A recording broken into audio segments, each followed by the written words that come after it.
So we're continuing our discussion on the main topic of stress to samadhi. Our life is full of stress and we never experience samadhi. And the experience of samadhi seems so remote and almost impossible because stress is something we have so much gotten used to. So we keep living it, keep breathing it, keep dreaming it, keep thinking about it till we die. And then when we die, we think that that's going to be a relief. And what a shame. The life is not really meant to be that way. People, towards the end of their life, they're basically waiting to die so that I can be relieved. So life becomes so miserable by and the positive feeling of pleasure never really comes. And once in a while, we have flashes of happiness here and there. And we look for those situations again to create more happiness.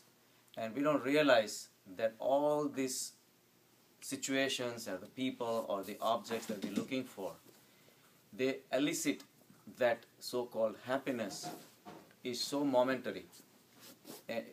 It's very dependent upon objects, people, situations. Same object next time may not generate the same happiness. Same person may not generate the same happiness next time. So the objects have so much variability. And our desire, our mind may not be set for that particular object, that particular moment either. The same beer that feels good in the evening, in the middle of your working schedule, somebody comes and offers, forget it, I can't have it right now. So objects have relative power. So basically our so-called happiness is dependent on so many variables. And the life is cruel. It necessarily does not create those variables all the time. So we keep looking for it, and all our efforts are basically geared towards looking for that. And the fleeting moments of happiness may last 5 seconds or 10 seconds or 10 minutes, but all the preparation for that goes on for days and hours and days and sometimes years to plan such an event, this and that, and finally comes and goes, and then we keep remembering, oh, it was so much fun, so much fun, so much fun. But then where else are we? And then that's stressful. Once we lose the pleasurable situations, then we keep thinking about it. Compared to that, this situation is not that good, so I'm unhappy. Before I had it, I was not happy. So periods and periods and periods of stress. And that's not what the life is supposed to be. So you want to reach to a state of samadhi. Samadhi is 24/7 bliss. But there is bliss and there is happiness. There is happiness. Happiness is actually basically relief from unhappiness. We are so unhappy all the time. We're looking for objects, we're thinking about objects, we're trying to get this. Half of our projects, forget about half, 99% of our objects, really objectives don't get fulfilled in life. So all this creates so much stress. And then once in a while, we have moments of pleasure. The real reason behind we are happy in the moment we are happy is because we drop our ego. You could be walking and all of a sudden you see a beautiful sunrise. The sunrise has nothing to do with that, but it was so beautiful that you forget about yourself. You forget who you are, what you are linked to, what are your responsibilities, what are your things that you have to do today, what are your obligations to your family member, whatever. You drop everything. And that dropping of your ego makes you happy. Has nothing to do with sunrise or sunset or anything like that. Because same sunrise may come to somebody else, I have seen enough. And he may just walk away. But you didn't. You could manage to drop your ego. Not on your own, but it just happened. So you're happy. So real question of happiness that we see are only the moments of absence of unhappiness. And that's what life is about. But bliss is something else. Bliss is a positive state of enjoyment, 24/7. Whatever situation you're in, regardless of the objects, people, or situation around you, you're happy. The happiness, it flows from within. And that's the true state of samadhi. And it is achievable. So we are basically discussing what are the factors that are robbing us from our birthright. When we were born, we were in samadhi. That's why we cry. Because in the mother's womb, we were in a perfect state. Everything was taken care of. We did not have to do anything. We did not have to pay taxes. We didn't have to go to work. Nothing like that. We didn't even have to brush our teeth. We didn't have teeth. So everything was very well controlled environment. And we were in a state of samadhi until we had to be born, and then we start crying. So samadhi is our birthright, and it is possible to achieve that. So various factors that we talked about all this time was dealing with the past, trying to reach to the state of perfection. So all those topics that we discussed all along. So now we introduce another topic for discussion that is preventing us, our journey from stress to samadhi, is the greed. The greed is a very common thing nowadays. The more westernized the country is, more greed is there. More people are trying to achieve, the more that they want more and more. Greed is one of the several facets of our life, basically, that robs of us of our happiness. So greed is something, is like a desire to obtain something that you don't have. So if you analyze the whole situation, you're basically starting with the feeling that you don't have something, you're lacking something, and now you want something. So it starts with the state of belief that you are kind of an underdog, that you don't have something. You're missing something, that he has it, but I don't. And I'm going to try to get it. Whether I'll succeed or not, that's another story. But that negative feeling is created right from the beginning. All these negative feelings are created because of my comparison of my state, of my present state with somebody else's state. And when I compare, what am I comparing? I'm not comparing your inner state of happiness with my inner state of happiness. How do I know whether you are happy or not? I'm comparing how tall are you versus how tall I am, how much money I have, what kind of clothes are you wearing, what color your skin is. That's all I can do. And then I compare all these things. And then I say, okay, I have X amount of things, he has Y amount of things, and Y minus X is the difference I have to make up. And the journey starts. So our mind is the seat of our senses. Mind grasps all these visual cues, impulses from the world. That decides, he's this tall, she's this tall, she's this pretty, she has this color, he has this color, whatever. He has this car, I don't have it, whatever. But all these are visual impressions, basically are collected at the mind level. So mind is ego. Mind starts saying that, okay, you don't have this, but you can do it. You can achieve it. So the journey starts. Your 5 organs of perception perceives this world. And then there are 5 organs of action. That's your arms, the legs, the tongue, and the 2 holes, right? So 5 organs of perception is our 5 senses. And mind, being this seat of all these things, puts the other 5 organs of action to action. So your arm starts moving, your leg starts moving, and you say, okay, now what I'm going to do? I'm going to go to Wall Street, I'm going to buy this stock, whatever, I'm going to do X amount of things. Whatever, your journey starts. And then all your 5 organs of perception, 5 organs of action are all controlled by the mind. Mind is the ego. Now, we don't realize that all this time where we are perceiving or acting or thinking in between, we are dealing with the material world. It's all about matter. Has nothing to do with spiritual. And spiritual world is where the happiness is. So as long as we are dealing with any kind of impulse, any kind of deficiencies, any kind of desires in the material world, there's never going to be happiness. Because there is a limit.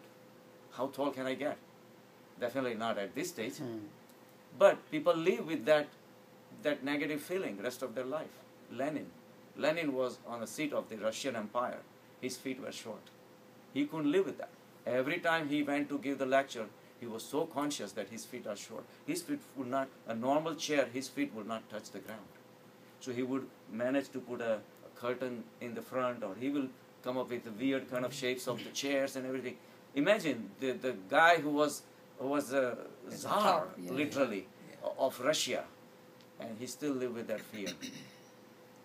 So all these fears is only because you're comparing yourself. After having a big Russian empire, you still have to feel so short compared to somebody who has a longer legs. It's a joke. Right. But that's what people live that. And it's not just him. We also do the same thing at a different levels, different various degrees. We are always comparing ourselves. And meanwhile, it's robbing us of our happiness. So the same way, the greed is basically a desire generated to compare our possessions with somebody else's possessions and puts us into the action. So, along with that, of course, there are a lot of other negative feelings come with that. Once you're jealous of somebody else's, you have anxiety about the future, whether you will succeed or not.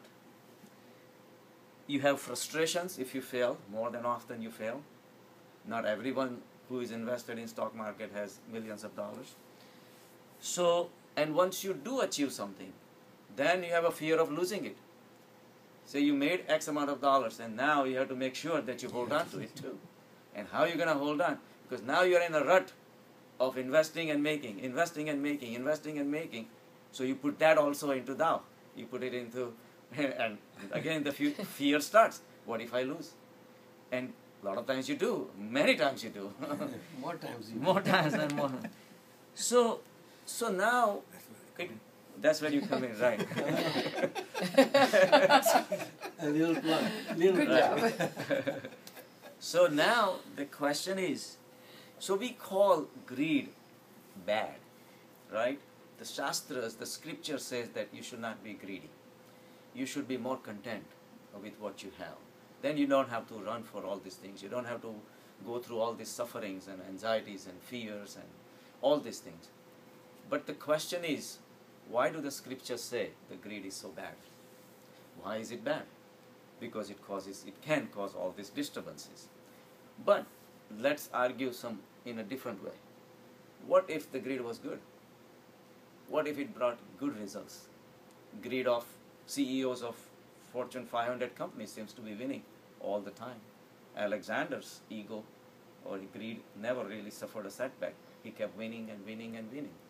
So then why is the greed so bad? Is the greed bad because you couldn't achieve what you wanted to achieve? So, if the greed was good, you wouldn't have any problem? So all these questions are being asked at a very subtle level. Because now we are trying to transition from material world into spiritual world. If the greed brought you something good, is the greed good then? Because it's going to make you occupied with the material world. And what you did achieve, what are you going to do with it? In a metaphorical way, in a broad sense, you made tons and tons of money. What do you do with it? You spent probably a portion of it. The rest, you give it away and leave this world with empty-handed anyway. So when you start looking at the broad picture, all the efforts that you went through to achieve the good results, even that seems useless. When the Alexander died, he specifically instructed his caretakers to leave his hands outside his effigy that was being carried out. He says, leave my hands outside. He says, but that's very unusual request. We don't do that. We cover the whole body. He says, no, keep my hands open. He says, why? He says, because I want to make the world realize that I did not have anything. By the time I die, I'm not taking anything with me. I didn't bring anything, I'm not taking anything. Exactly. So, now the question comes, were we hating greed only because they were just bringing bad results? Or are we hating because it's causing disturbances in our mind? Because more often than not, one empire, one state or one country was won by Alexander. I'm sure he was planning for the next one and planning for the next one. His whole life went into planning for achieving something, and which he had to give up anyway. So the question is, when the scripture says the greed is bad, we have to really analyze it from spiritual point of view. It's not necessarily bad because it may make you frustrated, make you lose, or give you anxiety or the fear of the future, all these things. It also, even though it brings you the good results, it is still bad. Bad in the sense, it causes the disturbances at your samadhi level. Without that, you could have, just give me a few minutes. Without that, we could have been in a state of samadhi. And if we are not now, we can reach to that state of samadhi if our mind was not attuned to achieving more and more and more. It's like throwing the dice. The next game, I'm definitely going to win. With that desire, we keep on going, thinking that greed is going to bring us something good. The question is, the difference, see, once you go beyond that, and you realize that whatever you did achieve, even that does not give you a long-lasting pleasure, then what good is that? And look how much did we put in line to achieve that, right? See, it's a different state. See, if you have a ladder, which is 20 rungs on the ladder, you reach to the 10th ladder, right? And you just cannot go beyond that. And you're standing on the 10th ladder, 10th rung of the ladder, tired and frustrated. You say, oh, that seems so far. Buddha already went to the 20th ladder, 20th rung of the ladder. He reached there. He had everything. He had a beautiful wife. He had a child. He had a whole empire. He tested the peak of what a greed can bring. And yet, he saw the uselessness in that. So he starts climbing. It's not worth it. He comes to the 10th rung of the ladder. Him and you are standing on the same footing. There's a big difference. Buddha gave up everything and he started begging on the street. Now there is a beggar begging on the street also. They both are standing next to each other. You see the difference? One is still aspiring. His greed is not gone. Someday he's thinking that maybe someday in my begging bowl some sonamore or a golden coin is going to drop. I'm going to be the richest guy around the block. Around the block at least. Maybe not the whole kingdom. So his state of mind is not in the state of samadhi. He has not tasted the fruits of samadhi. He does not have a content mind. When you have a content mind, you are happy. You are happy for no reason. You are happy for whatever state you are in. From that happiness, it's going to be tough. If you are in that state of happiness, it will be hard for me to shake you, push you to come on, get up and do something so you can make whatever you want to make, whatever you don't have. You say, why? I'm fine. And yet, that's not the picture we see in the world. People are running every single day. Today they woke up at 8 o'clock. They would say, okay, tomorrow I'm going to wake up at 7:30. Tomorrow 7 o'clock. I'm going to go to work, put extra time, do this, do that, do that, do this. Life just goes on in greed and greed and greed. And that never ends. And it doesn't matter whether all your greedy objectives get fulfilled or not. What matters is the race has to go on. Whatever is the object doesn't matter. So that's where we fall short. At that point, if we ask that, if we do reach the state of samadhi where we are 100% happy, there is so much peace. There is so much not running around here, right? So that's the question, is that if the greed would look good, and whenever we are upset, right, that we could not achieve something, even at that point, say you achieved something, right? You have a big position in a company, or you have X amount of dollars and you're hanging out with friends, right? You feel good. At that time, your ego is winning. Your greed is winning. So you're doing good. So you have no problem with that, except people around you, their greeds have not won, at least not as much as you, right? So now, king without a kingdom and a soldier without a shield is not a king and not a soldier. If you take the kingdom away from a king, let him stand by himself, and I take the shield away from the soldier, let him stand by himself. You can't tell the difference.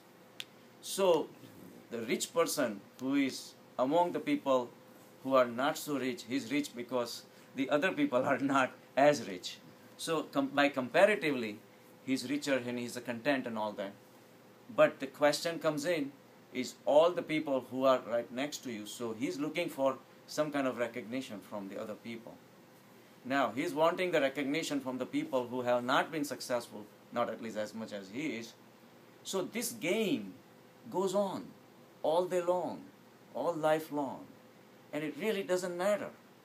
When you die, you're all buried in the same level, same ground level, right?